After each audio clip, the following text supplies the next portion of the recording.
How are you doing right now? It's only 3 days of time on the island, but we got a lot to get into. Uh, uh, you know, it was a fascinating, rewarding experience. No regrets.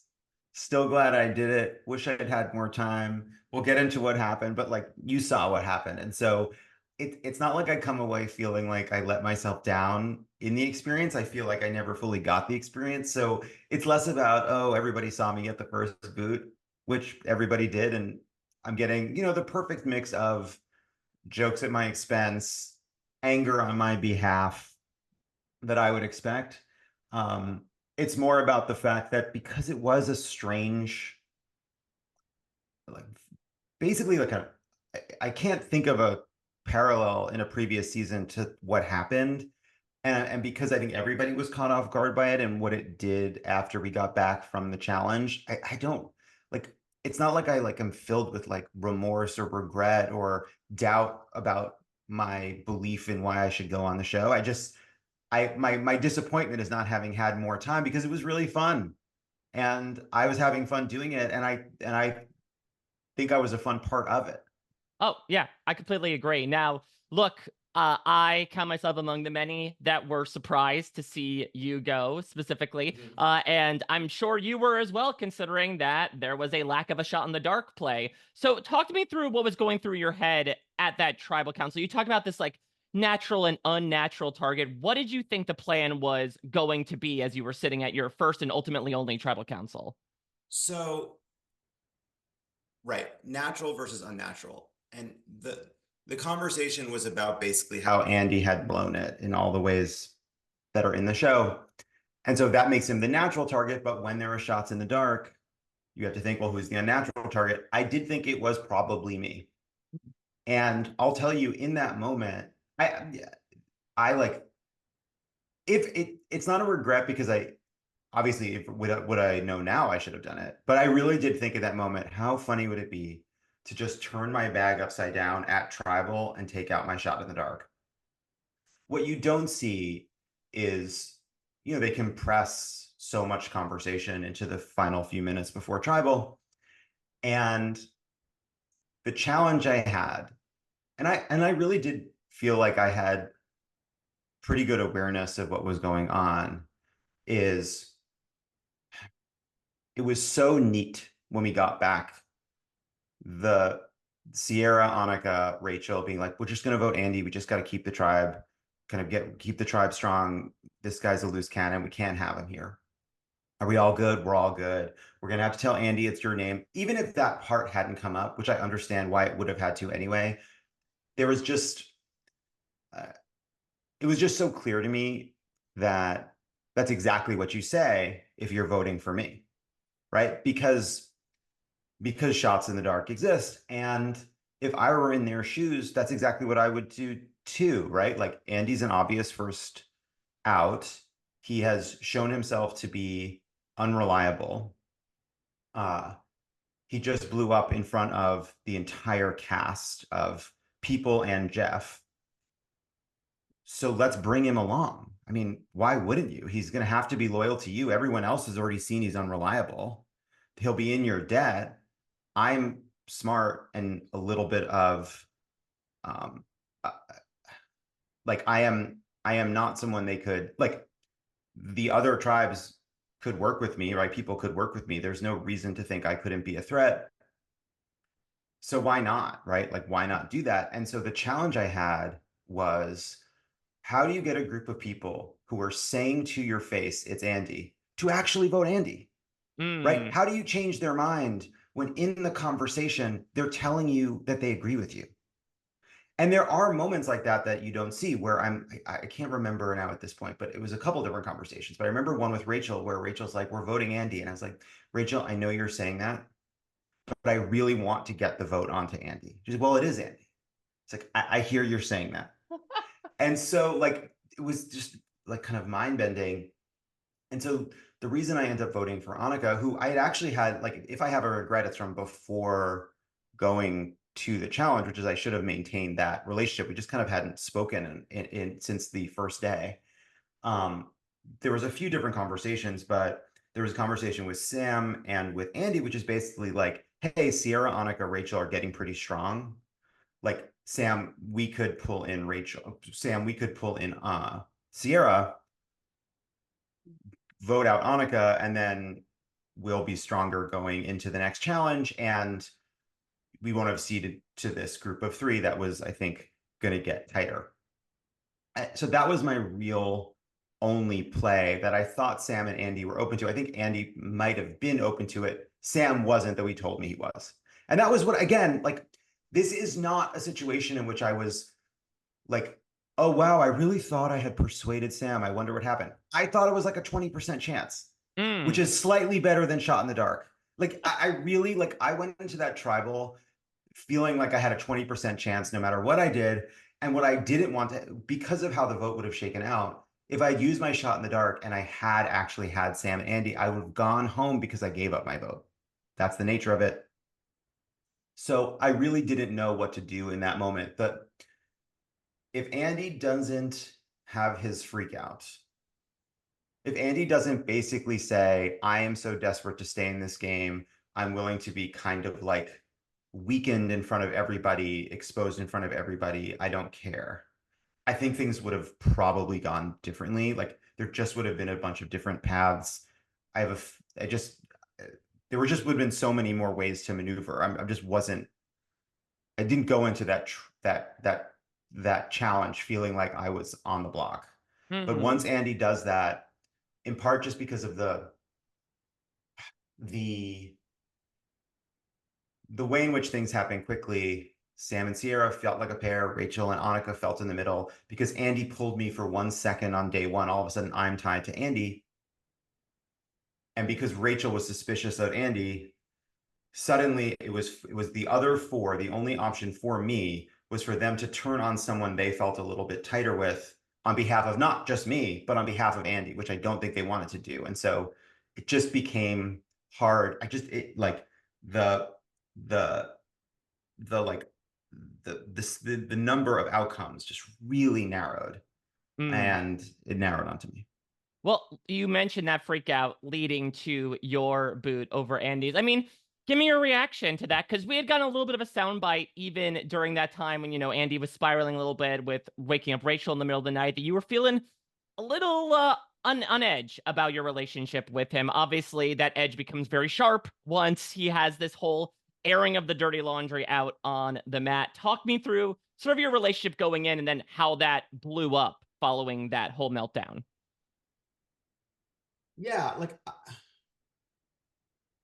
basically what I felt like had happened, and sort of, and again, like it just sort of gets truncated by the challenge. I had had some really good moments with Annika, with Rachel, and with Andy, and there were like really funny, good conversations with everybody. But like that to me was where I felt the most comfortable, and it, like, what I had hoped would happen and what I expected would happen is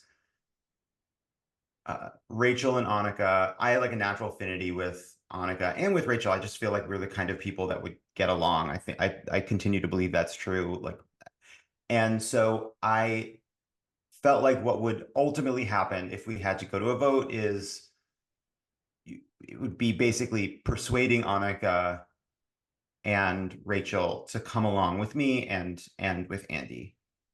I didn't see, like, obviously there was, by the time, like, leading up to the challenge, it's like every day Andy's getting a little bit stranger, I guess.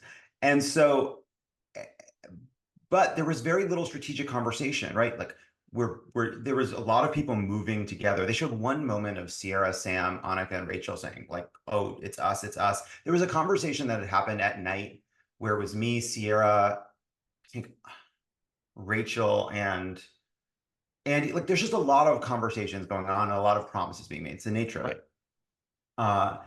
But my hope was that Rachel, Annika, Andy, and I would be a good group of four. I thought it was a smart, strategic group of people that I could relate to. That felt like the natural direction for the group to go. I was not aware of how much Andy had alienated Rachel, right? like I wasn't there for that conversation. I got a little bit of a sense of it. I heard a little bit of it, but like it wasn't as clean as what you see. And so that obviously, if I had known that, that might have changed what I was trying to do. Obviously, if I knew that there was about to be a like burnout day 3 moment, I would have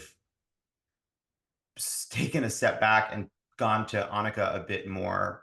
But again, you don't know you're going to lose the challenge. You don't know what's going to. I mean, like I was just, how am I supposed? It was just such it was an unprecedented situation. Like I had thought about so many different ways it could have gone. It did not occur to me that I'd be dealing with somebody who would basically strategically collapse in that way.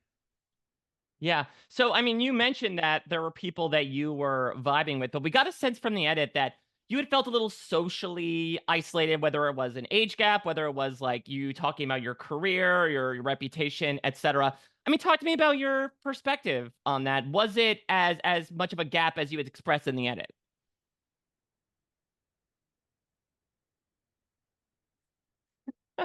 I think I had a very, there was a very, it was a very kind edit.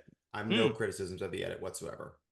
But I think the reality is I was a threat and he was not.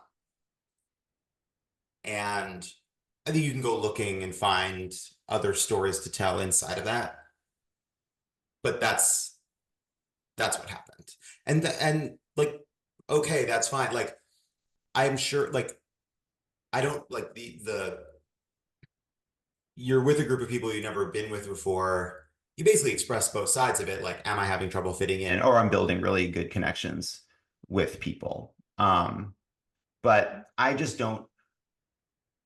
I've thought about this too. Like, I'm really not trying to spin. Like, was it a social problem? Like, maybe a little, but I really think it is a math of a group of 6 problem. And I totally respect why they voted the way they did, but it was um it was not a kind of, I think, like an outcome of the social dynamics. It was an outcome of the strategic dynamics and what happened with Andy, I think. yeah, that makes sense.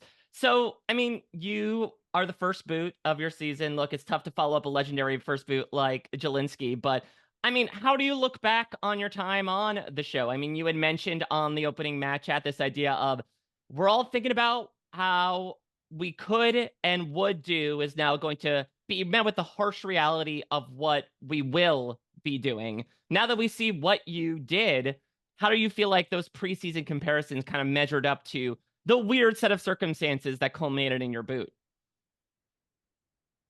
I like